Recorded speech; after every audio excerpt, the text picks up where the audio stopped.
चलिए दूसरा नंबर का सवाल देखिए, कह रहा है कि दो वृत्त की त्रिज्या क्रमशः इतना और इतना है, तो उन वृत्त की त्रिज्या ज्ञात कीजिए जिसका क्षेत्रफल इन दोनों वृत्त के क्षेत्रफल के योग के बराबर है।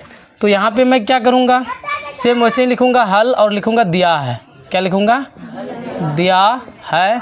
क्या दिया हुआ है, तो वृत्त की त्रिज्याएं, वृत्त की त्रिज्याएं। पहला का R1 कितना दे रखा है जी, R1 बोलिए तो, R1 कितना दे रखा है 8 सेंटीमीटर, 8 सेंटीमीटर। R2 कितना दे रखा है 6 सेंटीमीटर। R3 यहाँ भी मांग रहा है, नहीं पता, लेकिन हमें यहाँ भी बोल दिया है कि पहले वृत्त का क्षेत्रफल और दूसरे वृत्त का क्षेत्रफल के योग जो है तीसरे वृत्त के क्षेत्रफल के बराबर है।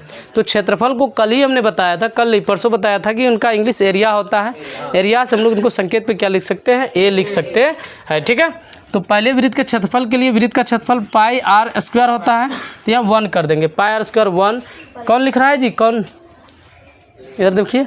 दूसरा क्या लिखेंगे, दूसरा के लिए लिखेंगे पाई आर स्क्वायर 2, तीसरा के लिए पाई आर स्क्वायर 3, ठीक है। तो यहाँ भी आप पाई को कॉमन ले सकते हो, तो यहाँ बच्चा कितना, तो R1 square plus R2 square बराबर यहाँ पाई आर स्क्वायर 3। तो पाई पाई क्या हो जाएगा, ख़त्म हो जाएगा, ठीक है, समझ में आ रहा है ना।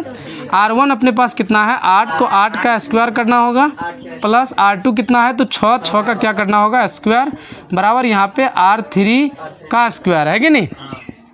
88 64 प्लस 6 36 प्लस आर स्क्वायर 3 हो जाएगा यहाँ पे। तो यहाँ पे 100 होगा, जोड़ के कितना होगा 100 बराबर कितना होगा आर स्क्वायर 3।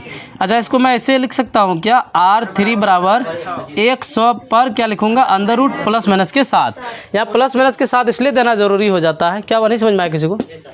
यहाँ प्लस माइनस देना इसलिए ज़रूरी हो जाता है क्योंकि किसी भी नंबर पे अगर स्क्वायर दे रखा है तो आप जैसे यहाँ -10 का स्क्वायर करेंगे तो भी आपके पास प्लस 100 ही आने वाला है, और 10 का अगर खाली स्क्वायर करेंगे तो भी आपके पास प्लस 100 ही आने वाला है। इसलिए ऐसे कंडीशन पे जो है आपको प्लस माइनस दोनों चीज़ें देना होता है, ठीक है।